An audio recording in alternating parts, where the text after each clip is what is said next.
Well, hey, everybody, welcome. We are so glad that you're here, whether you're joining us here in the room or you're with us online, getting excited for whatever is ahead for you today. I hear Teddy Bridgewater's playing. That feels like good news, so we can be thankful for that, right? Absolutely. Who would have thought 12 months ago we'd be celebrating Teddy Bridgewater getting the start, but I am actually.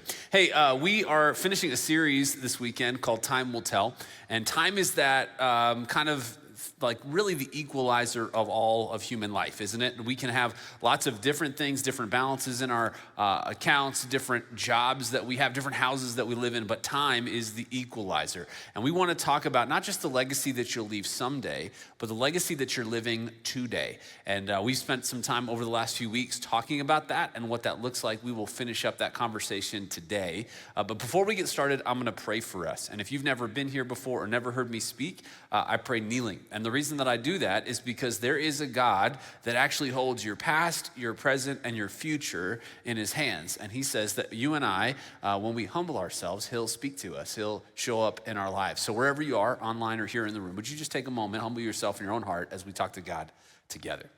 God, thank you.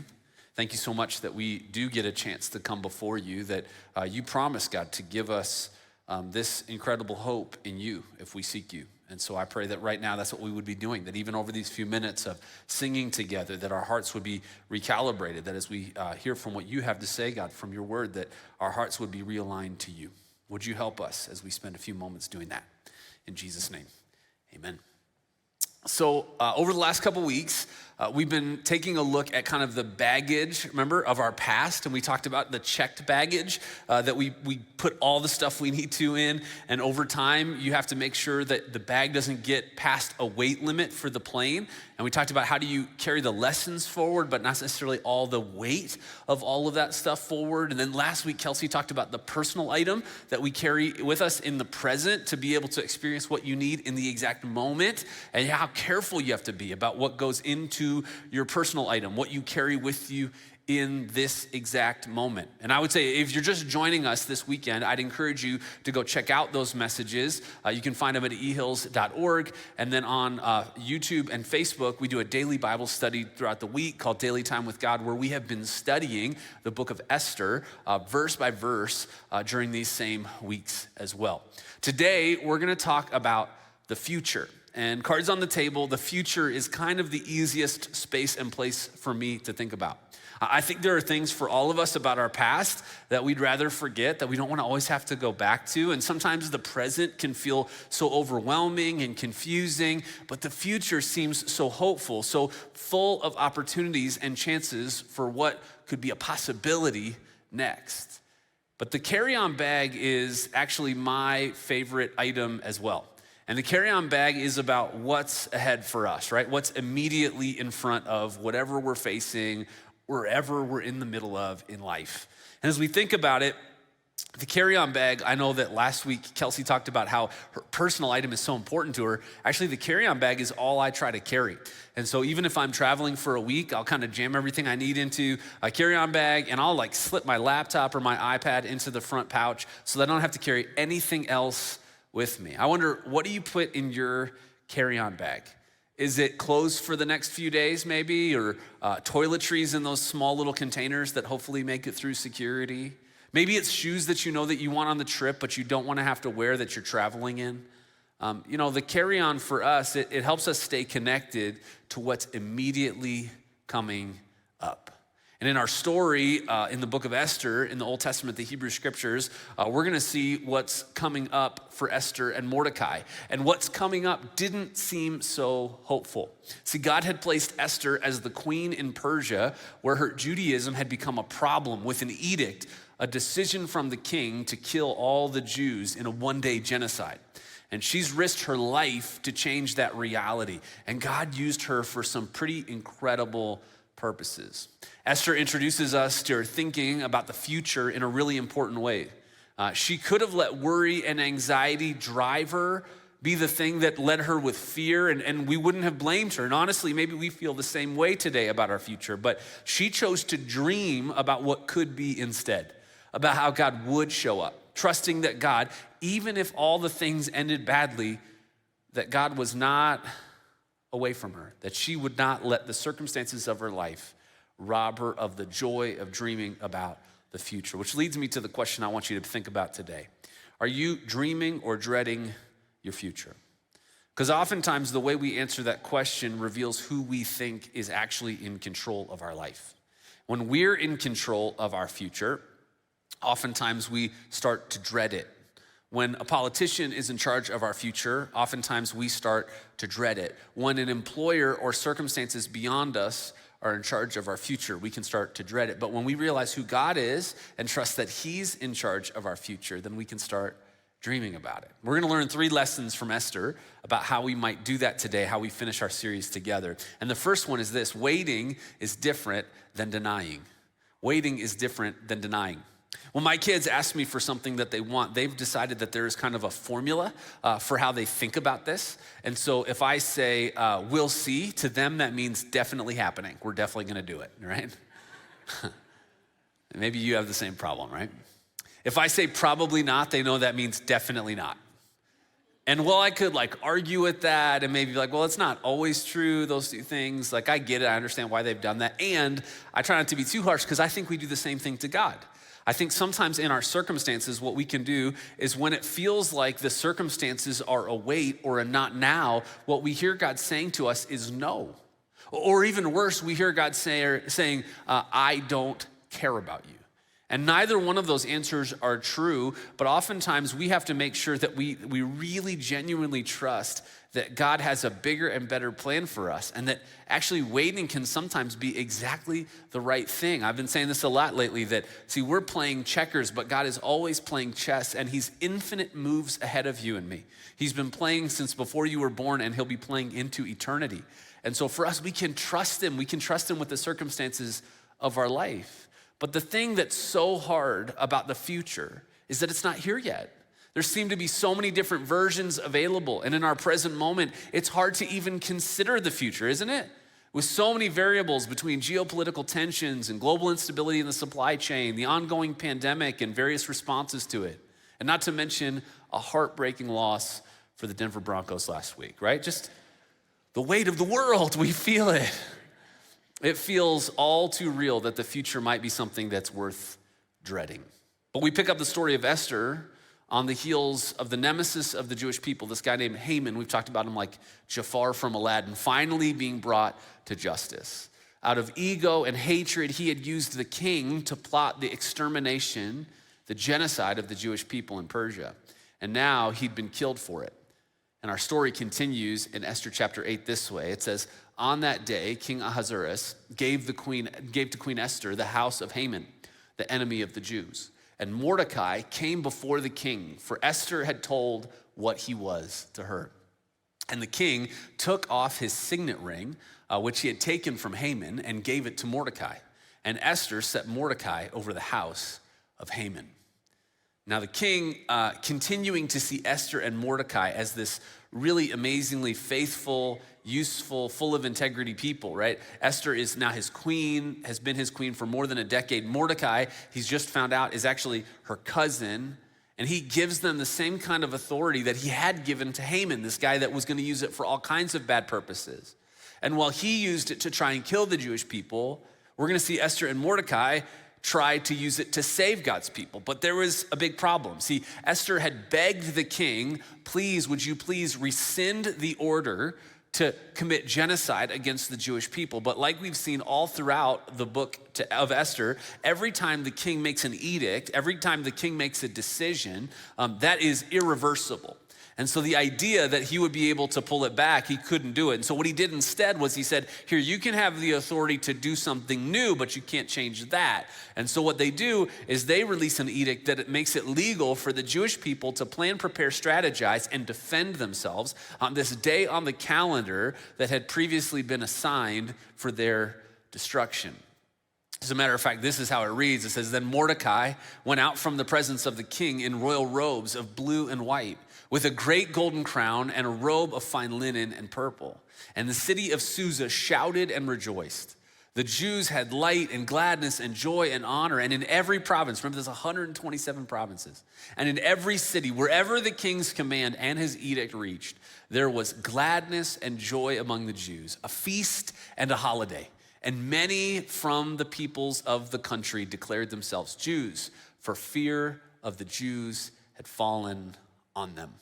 If you were with us last week, Kelsey talked about the Jewish people mourning, like actually preparing for their own death. And now, literally almost overnight, here they are with gladness, excited about that day, because now they have a hope, they have something that they can do about it. Because now with formal authority and this new edict in place, it was obvious what the will of the king was, what he really wanted. And more than that, the Jewish people could defend themselves. And so the public perception had changed so quickly that now some of the very same people inside of Susa and Persia that were excited to kill the Jewish people, now because of this social change, they were actually pretending to be Jewish for their own safety. That's a pretty big swing. Have you ever seen the guy in the airport who has his carry-on bag and he has sat down in his seat literally moments earlier, and there was something in his carry-on bag that he needed, and he thought, you know when the best time to get this would be? I will wait for the safety instructional demonstration. The thing that like we all are just like, can we get past this so that we can take off? And the guy gets up to get something out of his carry-on bag, and the flight attendant, which by the way, if you are a flight attendant, I am so sorry to you for all the things you have to deal with, and so thankful for you, because I just feel like you have to paint a smile on all the time. It's amazing.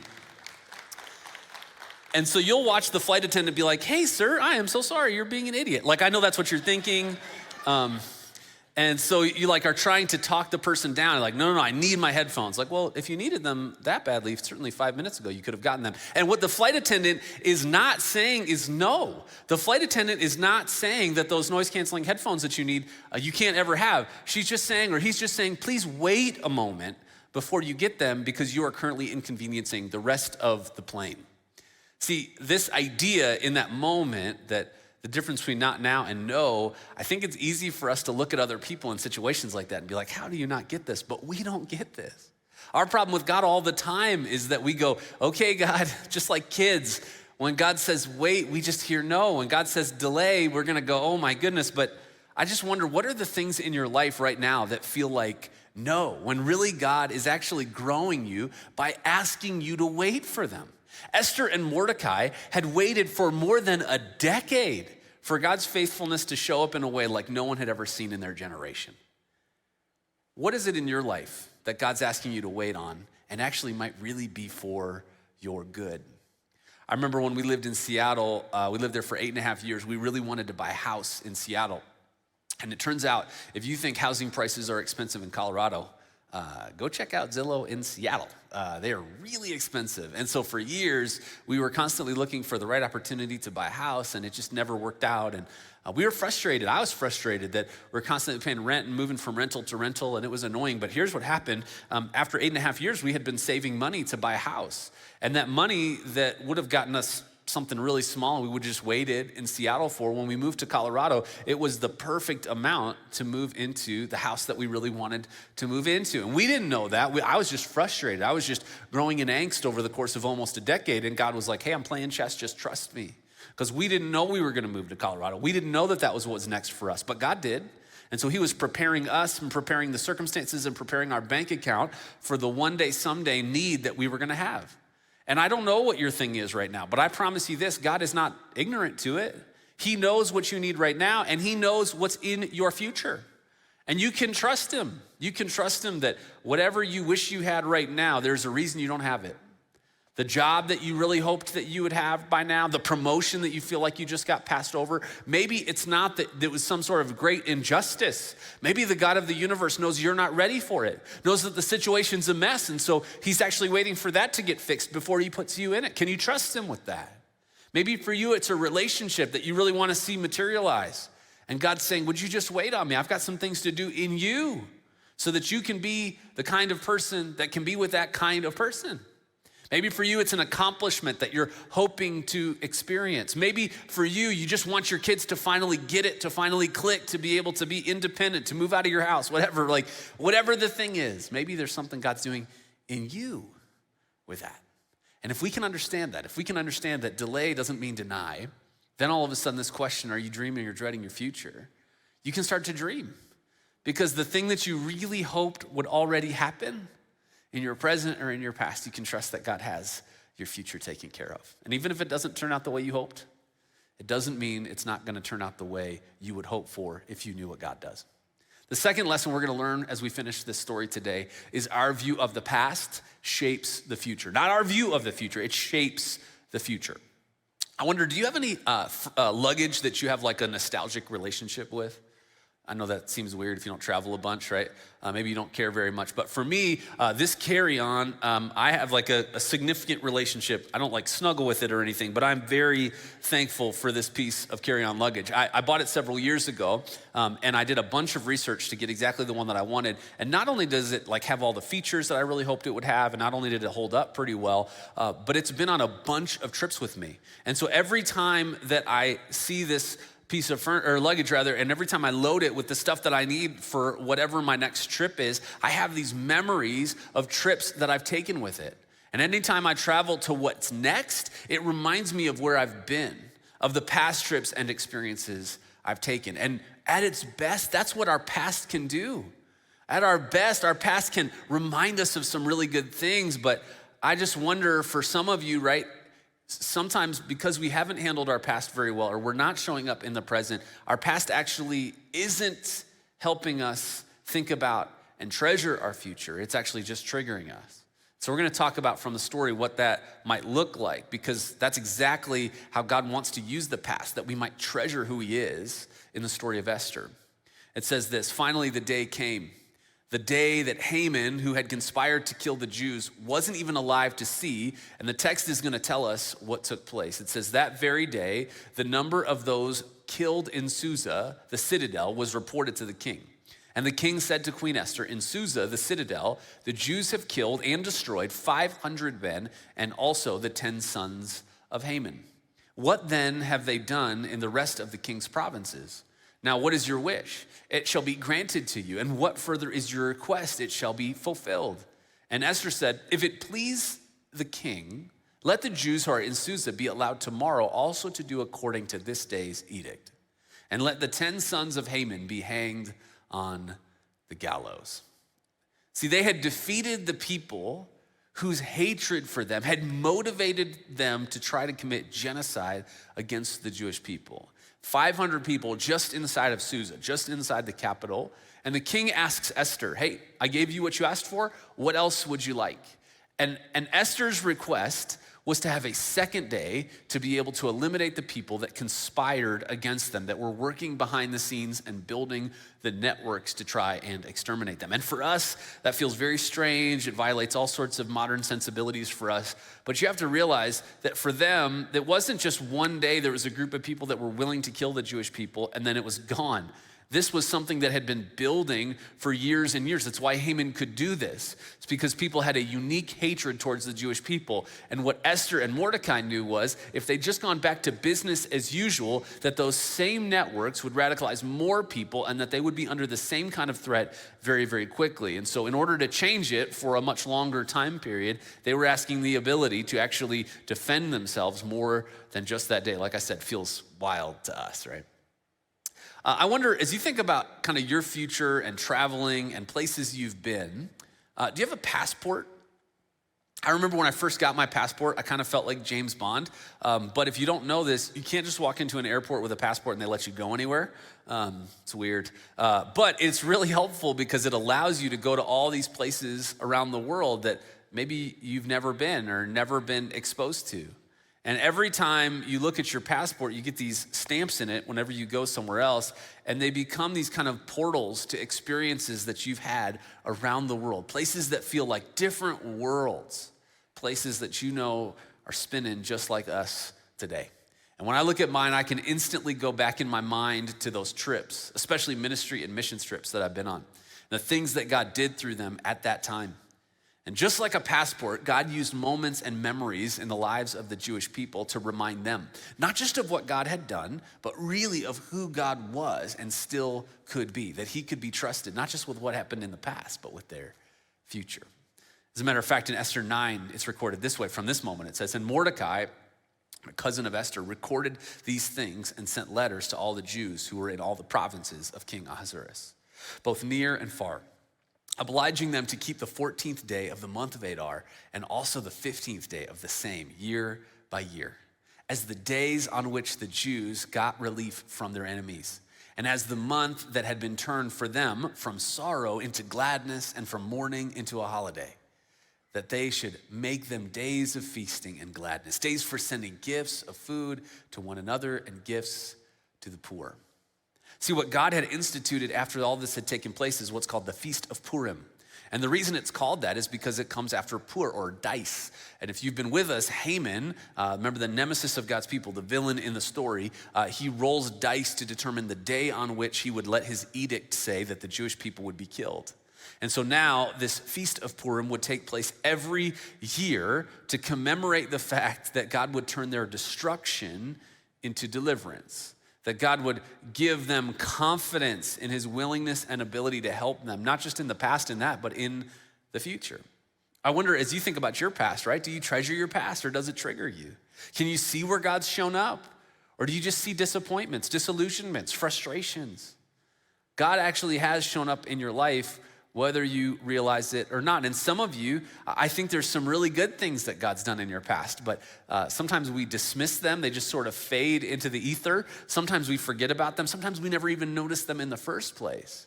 And I think part of this, part of honoring what God's done in the past and thinking about how it might apply for the future that we can dream about, is making sure we notice when God shows up in really special ways in our life. And so I want to give you actually some help, just some really practical ways that you can take areas and ways that God has been faithful to you in the past and mark it so that you can trust that God will be faithful to you in the future. So here are just 3 things to think about. Number 1, write them down. Whenever God shows up in your life, maybe you've been praying about something really specifically, maybe you haven't, and you just go, oh my goodness, that was amazing. My perspective is there are no coincidences. So anything good that happens in your life comes from the hand of God. That's what actually the Bible tells us, that every good and perfect gift in your life comes from God. It's hand selected for you. And so write that stuff down. Do you have a journal? Do you have a notepad? Whatever you do, a note in your phone, write it down. Number 2, make up holidays. Make up holidays and put them in your calendar. The day that you got into that college that you prayed about, that you were like, I don't know if I can get into it, and then God actually got you into that college, and you're like, oh my goodness, God, thank you so much. Put it as an annual calendar event that you might be reminded. For you, maybe that's the day that you were declared cancer-free, and God brought you through the treatment, and you never thought you'd get there, but you can give God credit and be reminded every year on that day. Go out, have dinner together, create some holidays. Maybe that's the day that you thought your marriage was never going to keep going, and what you did was on that day, you stepped into a counseling room and you started to get help, and God showed up. And so now that day marks the day that God breathed new life into that relationship. Where are the areas in your life where God has shown up? Wouldn't it be cool if our calendars were just peppered with God's faithfulness every single year? And then number 3, create visual reminders. Some of you are very artistic. And so for you, that's gonna be like something really cool in your house. And maybe as you're walking a guest through and showing them your home, you'll get a chance to talk about a picture, a painting, some creative lettering thing that you did about how God showed up.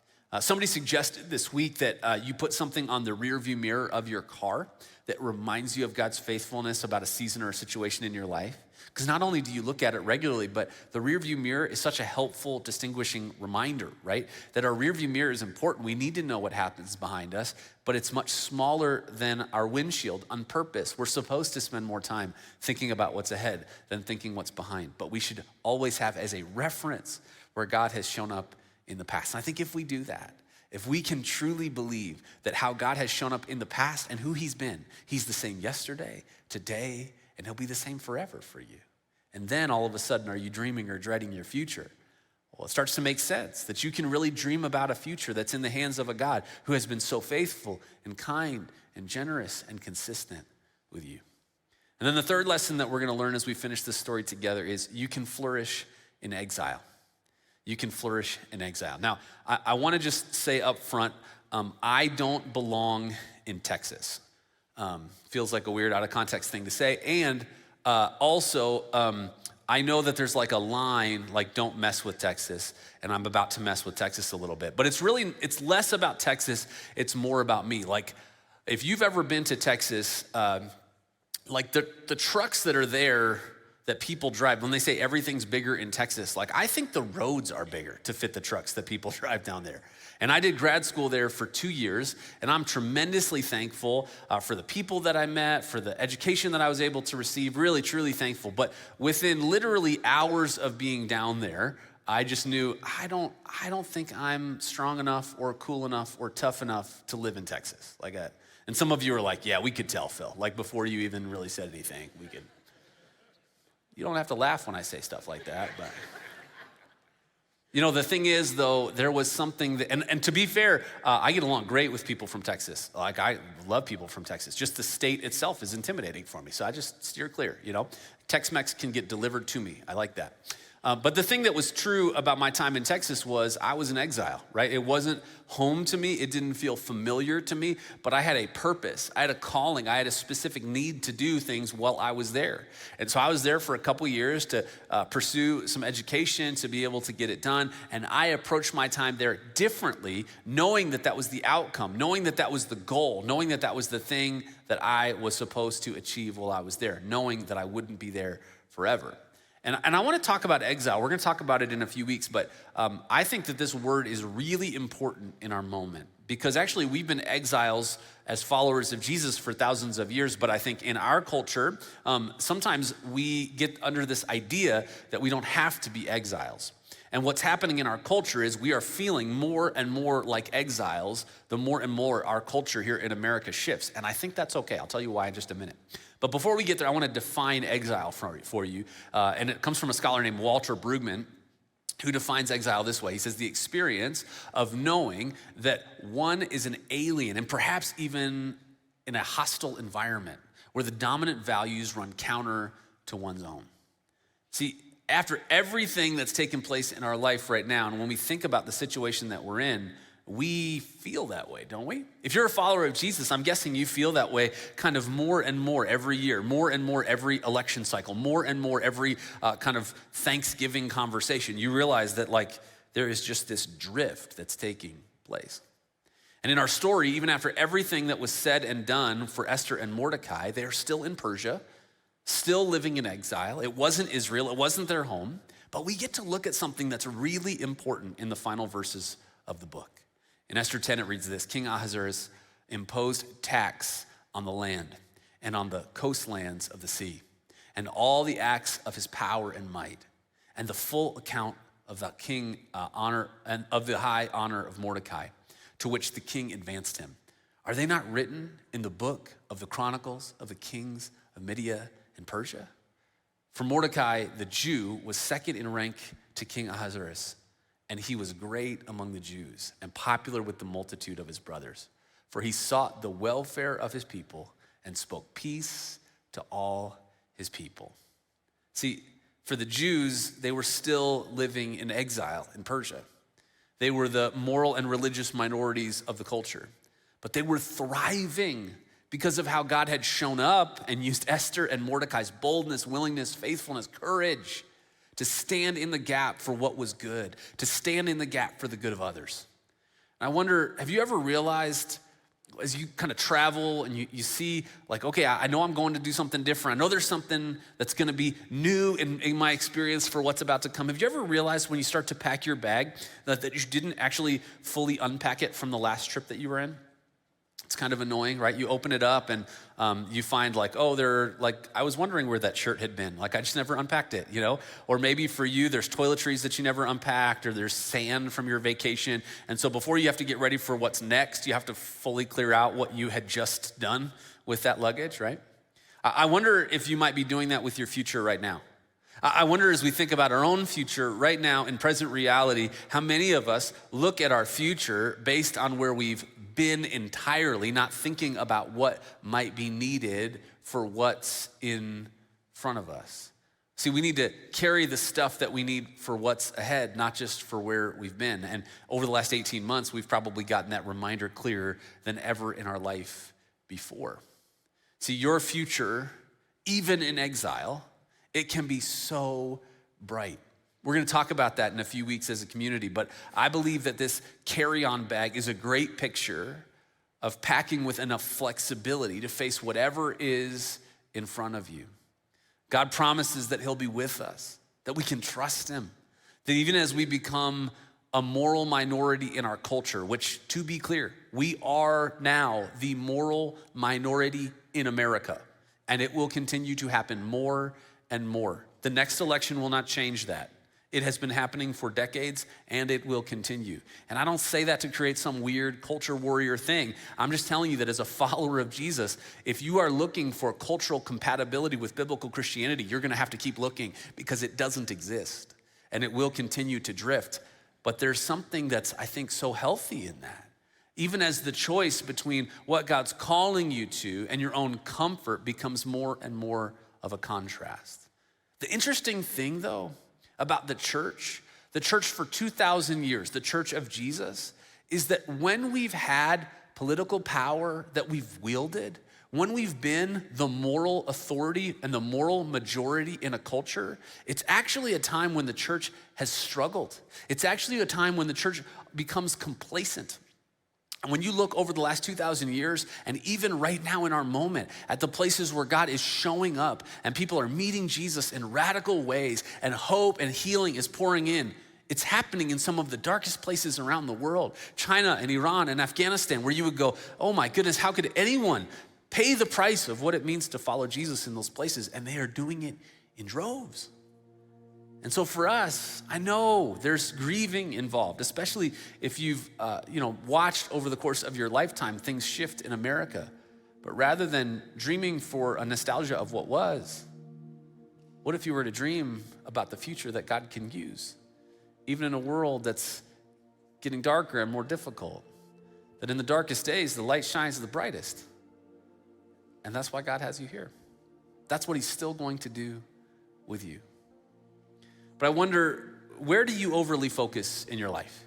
Is it in your past, where you're trying to jam everything in there and everything's a triggering conversation and you've got some stuff that you just can't let go? Is it in your present and you're amazing in the moment, but everything kind of hits you sideways because you're not thinking about what's next?